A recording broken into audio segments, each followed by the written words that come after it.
Hi friends, எல்லாருக்கும் வணக்கம். Today morning routine thanks to universe. இன்றைக்கி புதன்கிழமை அமாவாசை திதி. காலையில் எழுந்து குளிச்சுட்டு வாசல் தெளிச்சுட்டு ஒரு கைப்பிடி சக்கரை ஒரு பக்கமாக வச்சுட்டேங்க.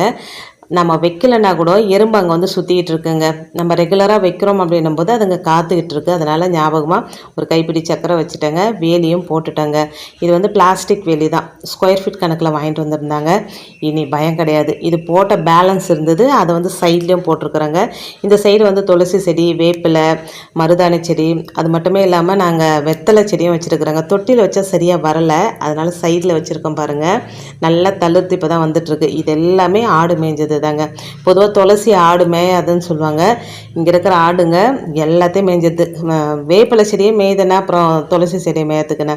இங்கே பாருங்கள், வெத்தலை செடி எவ்வளோ சூப்பராக தழுத்து வளர்ந்துட்டுருக்கு. சைடில் கொஞ்சம் பேலன்ஸ் இருந்ததும் சைடில் போட்டேங்க. எவ்வளோ எறும்பு வந்துச்சு பாருங்கள். அப்படியே நம்ம போடலைன்னா கூட அந்த டைமுக்கு கரெக்டாக அங்கே வெயிட் பண்ணுறாங்க. அதுக்கப்புறம் நல்ல வாசலில் தீபம் ஏற்றிட்டு, பூஜை அறையில் தீபம் ஏற்றிட்டு, அதுக்கப்புறம் தான் என்னுடைய ரெகுலர் வேலையை செய்ய ஆரம்பித்தேன். நான் வீடியோ எடுக்கிறதுக்கு முன்னாடி ஒரு சின்ன குருவி சாப்பிட்டுட்டு இருந்ததுங்க. நான் வந்தவொடனே பறந்து ஓடிச்சு, போயிட்டு அந்த மரத்தில் போய் உட்காந்துருச்சு. இன்றைக்கி அமாவாசை, மதியம் தாங்க சமையல் செஞ்சு படையல் போடணும்.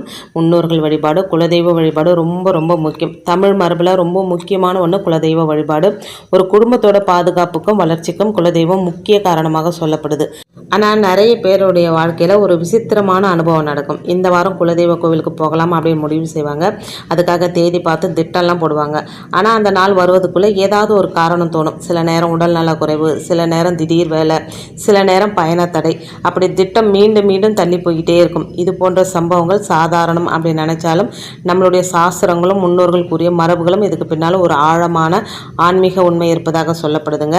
ஒரு குடும்பத்தை காக்கும் சக்திகளில் முதன்மையானவர்கள் நம்மளுடைய வாழ்ந்து மறைந்த முன்னோர்கள். அவங்க தான் அந்த குடும்பத்தோட காவல் தெய்வங்களாக சொல்லப்படுறாங்க. அவங்களுக்கு அடுத்ததாக நாம் வணங்குவது நம்மளுடைய குலதெய்வம். ஒருத்தங்க குலதெய்வ கோவிலுக்கு போக திட்டமிட்டு எந்த தடையும் இல்லாமல் அந்த நாளே போயிட்டு வந்தாங்க அப்படின்னா அது ஒரு நல்ல அறிகுறி. உங்கள் முன்னோர்கள் உங்கள் வாழ்க்கையில் மகிழ்ச்சியுடன் இருக்கிறார்கள், அவங்களுடைய ஆசீர்வாதம் உங்களை பாதுகாத்து கொண்டிருக்கிறது அப்படின்னு அர்த்தங்க. அதுக்கு மாறா குலதெய்வ கோவிலுக்கு போக திட்டம் போட்டு அது தள்ளி போயிட்டே இருந்தது அப்படின்னா நம்மளுடைய முன்னோர்களுடைய ஆன்மா இன்னும் முழுமையாக சாந்தி அடையலை அப்படின்றதுக்கான ஒரு அறிகுறிங்க. அவங்க ஏதோ ஒரு வருத்தத்தில் இருக்கலாம். அவங்களுக்கு செய்ய வேண்டிய சில கடமைகள் நம்ம செய்யாமல் கூட இருக்கலாங்க. முன்னோர்களுக்கு நாம் செய்ய வேண்டிய திதி, தர்ப்பணம் மற்றும் சடங்குகள் முறையாக செய்யணுங்க. முன்னோர்களுடைய ஆசீர்வாதம் பெற என்ன செய்யலாம் அப்படின்னா, முன்னோர்களுடைய பெயரில் ஏழைகளுக்கு தயிர் சாதம் அன்னதானமாக கொடுக்கலாங்க.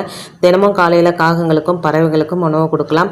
அமாவாசை தர்ப்பணம் செய்வதும் ரொம்ப ரொம்ப முக்கியங்க. ஒவ்வொரு வருஷமும் திதி சடங்குகளை முறையாக செய்யணுங்க. அவங்களுடைய மனது குளிர்ந்து விட்டால் உங்கள் வாழ்க்கையில் இருந்த தடைகள் நீங்கி செல்வமும் நிம்மதியும் தானாக சேரும்.